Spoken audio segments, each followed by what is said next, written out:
A brilliant idea. Top won't eat his pudding, and Bottom keeps trying to climb out of the box, and Sparrow has the hiccups, and I'm going crazy, Marie yelled as Kona and Gwendolyn came into the basement that evening.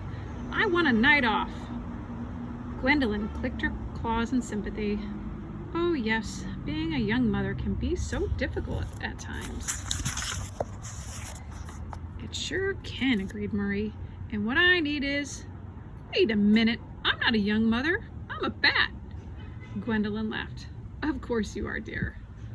Well, said Marie, truth is, I think these kids believe I am their mother.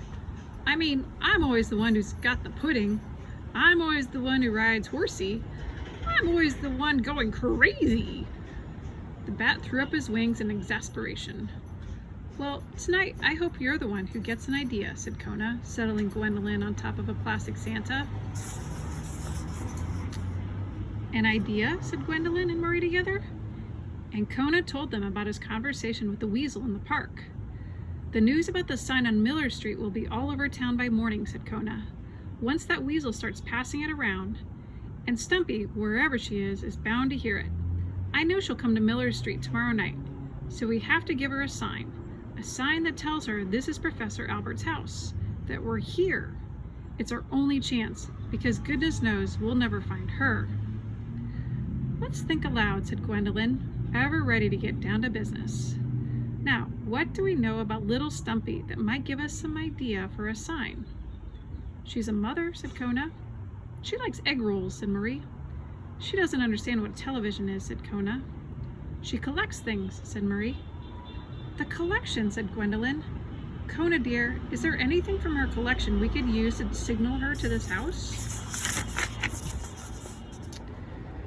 Kona thought of the terrible sight of the shattered pin oak in Gooseberry Park, the crews with chainsaws, the remains of the cozy nest.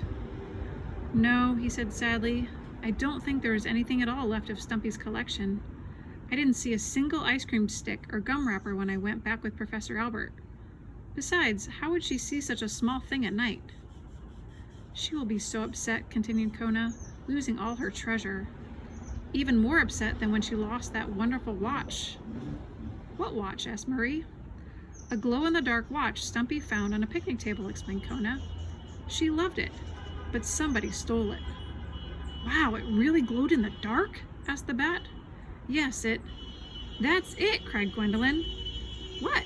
Kona and Marie jumped at the same time. We have to find that watch, answered the crab.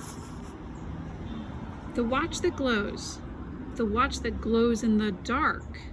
If we put it on the roof, Stumpy will see it glowing, and she'll know it's the sign. But Gwendolyn, said Kona, how will we ever find that watch? Stumpy searched and searched, and she never found it. We haven't a clue. We haven't a lead. We haven't a weasel, finished Gwendolyn. A what? Asked Kona. We haven't a weasel, said the crab, and we need one. As you discovered, dear, the weasels know everything. Find a weasel and you'll find the watch. Find the watch and you'll find Stumpy. Find me a hamburger, said Marie, and I'll find fries. Kona smiled thankfully at Gwendolyn. A good friend was good to have, but an old and wise friend was even better. Things were looking up. Yet another muckraker. There are muckrakers everywhere, mucking about in everybody's business, and Gooseberry Park certainly had its fair share, especially on the west side. It didn't take Kona long to find another weasel, and this time Kona had an advantage. This time Kona had Murray. As Professor Albert and Kona walked toward the park the following morning, the little silver and black bat zipped around in the sky just above their heads. Occasionally, the bat faked a dive bomb straight for the big dog's nose, which caused Kona to leap and Professor Albert to shriek. What is that bat doing, Kona? Professor Albert cried, waving his arms wildly at the little figure in the sky. Kona knew exactly what the bat was doing, and he knew exactly what a good dog should do in such a case, though he wasn't really in the mood. But he stood tall and barked and barked and barked. Professor Albert was very proud. Murray was hysterical. However, the mischievous bat did keep a low profile for the rest of the walk. Then, once Professor Albert was settled in reading, this time it was snails, Murray flew down to join Kona, who was heading for the west side. Very funny, Murray, said Kona as he raced across the park. You thought so too, called the bat from the air. Oh, I was dying. Kona gave a huff of disapproval and ran off. When they reached the infamous west side of Gooseberry Park, Murray did an "oh, that's just awful" routine, and sure enough, a weasel popped out of nowhere.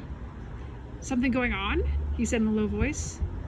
There certainly is, if you must know, answered the little bat, perching on a bush near Kona's head.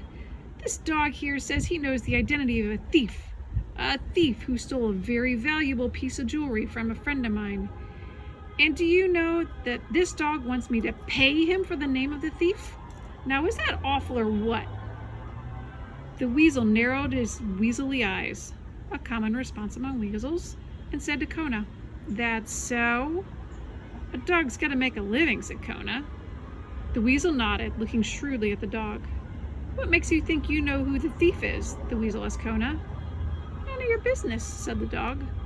What's the piece of jewelry anyway? Asked the weasel. None of your business again, said the dog. It's a glow-in-the-dark watch, said Murray. The weasel's eyes lit up. At once, Kona could see that the weasel knew who had the watch. Kona finally believed it. Weasels knew everything. Now all Kona and Murray had to do was bait him. What's the dog's price? The weasel hissed toward Murray. Egg rolls, answered the bat.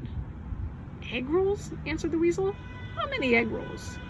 6 of them. Can you believe it? Answered the bat. I told him only 3, but no, he wants 6. No wonder he's so fat. The little bat grinned as Kona gave him a sharp look. 6, huh? Said the weasel, thinking things over. He moved closer to where the bat perched and said quietly, Suppose I give you the information you want and you give me 5 egg rolls. 5, cried the bat. Highway robbery. The weasel flipped. Yes, you won't get the information anywhere else for less, he said. Oh yeah? Just watch me. The little bat lifted to fly away. 3, shouted the weasel. 3 egg rolls. The thought had him drooling. Murray perched again. 2, he said. I bring 2. You tell me who's got the watch. The weasel knew Murray had him. Any weasel in the park would probably sell the name for just 1 egg roll. Weasels had no scruples, and they were all so sick of eating mice. Deal, hissed the weasel. Deal, shouted Murray, and off he flew to the Chinese dumpster. Kona, pretending to be angry at losing 6 egg rolls, glared at the weasel and trotted away. Actually, back to the south side, where he would wait for Murray's return. The old professor had fallen asleep. Snails can be so tedious. By the time Murray finally came barreling back to Kona through the trees, Murray landed on the professor's head.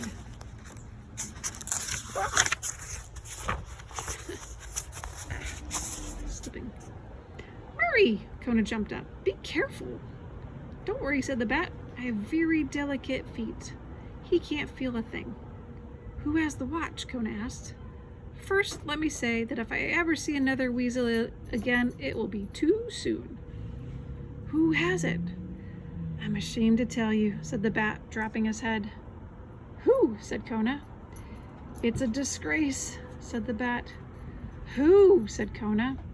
And I want you to know that every family has its black sheep, said the bat, and I'm not it. Who, Murray? Who? Cried the dog. My big fat cousin Ralph, answered the bat. What? Your cousin? Kona asked. Your cousin stole Stumpy's watch?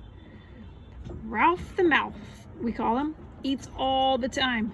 If you think I'm bad, you should meet Ralph. But why did he steal Stumpy's watch? Asked Kona. Oh, it's so tacky. Tacky, said Murray. Why? The light attracts moths, Murray answered. Ralph, who lives on the roof of Mally's department store, by the way, Ralph just sits there on the roof with the watch glowing every night and his mouth wide open. Isn't that disgusting? I can't understand who'd want a moth anyway, with all the dumpsters in the world. Why, I found whole pepperoni pizzas, chicken nuggets, French toast with syrup. Marie, said Kona impatiently, forget Ralph's bad taste. You have to get that watch. Marie sighed. Boy, is my Aunt Olive going to be mad at me. Aunt Olive? Ralph's mother. She'll never speak to me again if I take that watch. She probably thinks he won it in a poker game. I'll never speak to you again if you don't take it back, said Kona. No more Thanksgiving dinners at Aunt Olive's house, said Murray, shaking his head sadly. You have to, Kona said sternly. No more beet casseroles. You have to do it, Murray. No more mashed turnips. Murray, I'm not kidding. No more fried liver. Hey, wait a minute. I hate all that stuff. Yuck, ack. Yes, oh yes, I'll get that watch. I will love getting that watch. Just watch me. Ha ha, get it? Murray danced on Professor Albert's head. The old professor mumbled and shifted. Hurry, Murray, Kona urged. We need that watch by tonight. Stumpy will be running through the trees on Miller Street all evening. I'm sure of it. We need that watch. You've got it, said Murray. By supper time. By the way, is this lasagna night? Hurry, Kona implored. I'm off, the little bat said, leaping from the professor's head. Save me some garlic bread, Kona. Away the bat flew, a tiny speck in the sky. Kona watched him until he was out of sight. We've almost found you, Stump, the good dog whispered. Almost.